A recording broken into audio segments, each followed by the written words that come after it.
कभी सोचा है कि हमारे चारों ओर की हर चीज मतलब हवा, पानी, यहां तक कि हम खुद आखिर किस चीज से बने हैं? जवाब है पदार्थ। और यकीन मानिए ये जितना हम सोचते हैं ना, उससे कहीं ज्यादा अजीब और दिलचस्प है। चलिए आज इसी रहस्य को सुलझाते हैं। जरा सोचिए, हवा, पानी और पत्थर, ये तीनों एक दूसरे से बिल्कुल अलग लगते हैं, है ना? पर क्या हो अगर मैं कहूं कि ये सभी एक ही बुनियादी चीज से बने हैं? आज हम इसी पहेली को सुलझाने वाले हैं। तो चलिए सीधे मुद्दे पर आते हैं। जब वैज्ञानिक पदार्थ या मैटर की बात करते हैं, तो उनका असल में मतलब क्या होता है? इसकी परिभाषा देखा जाए तो काफी सरल है। पदार्थ होने के लिए किसी भी चीज को बस दो शर्तें पूरी करनी होती हैं। एक, उसका कुछ वजन यानी द्रव्यमान हो, और दूसरी, वो जगह घेरती हो। अगर किसी चीज को तौला जा सकता है और वो जगह लेती है, तो बस बधाई हो, वो चीज पदार्थ है। और ये जो नियम है ना, ये हर जगह लागू होता है। हवा से लेके हमारे हाथ में मौजूद फोन तक, दूर टिमटिमा से सितारों से लेके पानी की एक छोटी सी बूंद तक, सब कुछ पदार्थ है। ये हमारे ब्रह्मांड का कह सकते हैं कि बुनियादी बिल्डिंग ब्लॉक है। अच्छा, अब एक ऐसी बात पर आते हैं जो शायद दुनिया को देखने का नजरिया ही बदल दे। जो कुछ भी हमें ठोस लगता है, जैसे ये मेज, ये फर्श, वो असल में वैसा ठोस है ही नहीं जैसा हम समझते हैं।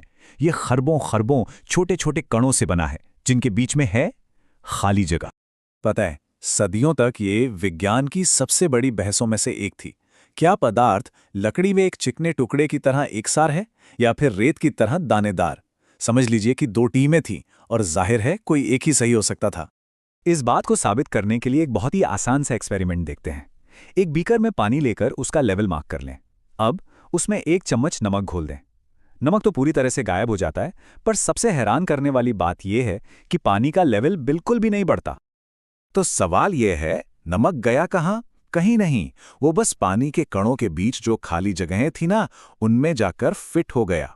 ठीक वैसे ही जैसे भीड़ में लोग एक दूसरे के बीच जगह बना लेते हैं। और बस यही वो सबूत था जो साबित करता है कि पदार्थ दानेदार है। और हम यहाँ बहुत बहुत ही ज्यादा छोटे कणों की बात कर रहे हैं। मतलब अंदाजा लगाइए, पानी की सिर्फ एक बूंद में उतने कण हो सकते हैं जितने शायद दुनिया के सारे समुद्र तटों पर रेत के कण होंगे। ये सोचना ही दिमाग घुमा देता है। ठीक है, तो अब ये तो पता चल गया कि हर चीज कणों से बनी है। तो चलिए अब इन कणों के बर्ताव के कुछ राज जानते हैं। असल में इन कणों के बस 3 सीधे साधे नियम हैं जो सब कुछ तय करते हैं। पहला, उनके बीच खाली जगह होती है। दूसरा, वो हमेशा लगातार हिलते रहते हैं। और तीसरा, वो एक दूसरे को अपनी ओर खींचते हैं, या कह सकते हैं कि चिपके रहते हैं।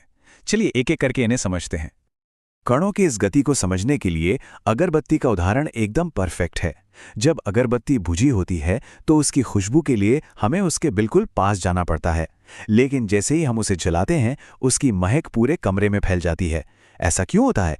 वो इसलिए क्योंकि गर्मी मिलने से खुशबू के कणों में तेजी आ जाती है, और वो हवा के कणों के साथ मिलकर हर दिशा में भागने लगते हैं।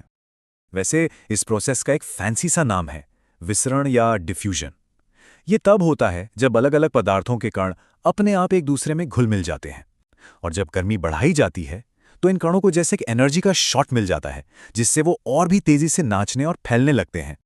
अब आते हैं तीसरे नियम पर, आकर्षण। पदार्थ के कण एक दूसरे को एक बल से बांध कर रखते हैं। इस तस्वीर में देखिए, जिस तरह इन डांसरों में एक दूसरे को कस के पकड़ा हुआ है, ठीक उसी तरह कुछ पदार्थों में कण एक दूसरे से बहुत मजबूती से जुड़े होते हैं। अभी जो आकर्षण बल है ना, इसकी ताकत अलग अलग होती है। ठोस चीजों में बल सबसे मजबूत होता है, जैसे कस कर पकड़ना। द्रवों में ये थोड़ा कम होता है, जैसे सिर्फ हाथ पकड़ना। और गैसों में तो ये सबसे कमजोर होता है, मानो सिर्फ उंगलियों से एक दूसरे को छू रहे हो। तो ये 3 सरल नियम, कणों के बीच खाली जगह, उनकी लगातार गति और उनका आपसी आकर्षण, यही मिलकर पदार्थ की 3 सबसे आम अवस्थाएं बनाते हैं: ठोस, द्रव और गैस। इस टेबल में सब कुछ एक साथ देख सकते हैं। देखिए, ठोस चीजें अपनी पकड़ बनाए रखती हैं, उनका आकार और आयतन दोनों पक्के होते हैं। द्रव जो हैं वो बहते हैं, किसी भी बर्तन का आकार ले लेते हैं, लेकिन उनका आयतन यानी वॉल्यूम उतना ही रहता है। और गैसें, वो तो भाई पूरी तरह से आजाद हैं, ना कोई पक्का आकार ना कोई पक्का आयतन। इसीलिए तो एक बड़े से कमरे की हवा को एक छोटे से सिलेंडर में दबाया जा सकता है। गैस के कणों की कल्पना ऐसे कर सकते हैं जैसे वो अरबों छोटी छोटी पिंग पोंग गेंदें हों जो एनर्जी से लबालब भरी हैं। उनमें आपसी आकर्षण बहुत कम होता है, इसलिए वो हर तरफ उछलती रहती हैं, जो भी जगह मिले उसे भर देती हैं और अपने बर्तन की दीवारों पर लगातार दबाव डालती हैं। लेकिन कहानी यहीं खत्म नहीं होती। एक मजेदार बात यह है कि पदार्थ की ये अवस्थाएं कोई पत्थर की लकीर नहीं है। पदार्थ अपना मन बदल सकता है। और इसका सबसे अच्छा उदाहरण है पानी। पानी एक ही चीज है, लेकिन यह हमें तीनों रूपों में मिलता है। ठोस यानी बर्फ के रूप में, द्रव यानी सामान्य पानी के रूप में, और गैस यानी भाप के रूप में। और ये सारी बातें हमें एक आखिरी और सच में दिमाग घुमा देने वाले सवाल पर लाकर छोड़ देती हैं।